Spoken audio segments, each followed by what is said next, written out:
Viral sopir taksi ancam 2 WNA pakai sajam di Bali, minta dibayar uang $50, bukan Rp50.000. Media sosial dihebohkan dengan aksi sopir taksi yang mengancam 2 penumpang warga negara asing. Tak hanya menggunakan tangan, sang sopir bahkan menakuti kedua WNA berjenis kelamin perempuan dengan senjata tajam. Melansir dari Kompas, di video beredar, salah satu turis wanita merekam pembicaraan dengan sopir taksi. Terdengar mereka berselisih soal ongkos taksi yang dipatok sopir tersebut, yakni sebesar $50 Amerika Serikat.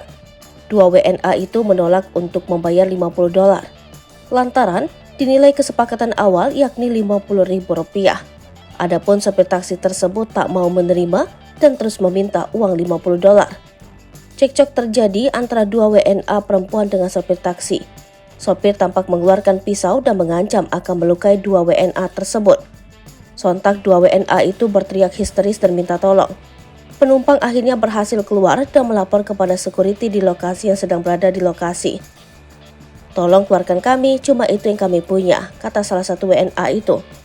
Sementara itu, video beredar lantas mendapatkan komentar dari warganet. Unggahan itu pun menuai beragam komentar. Mereka mengaku geram dan kesal atas tingkah sopir taksi tersebut.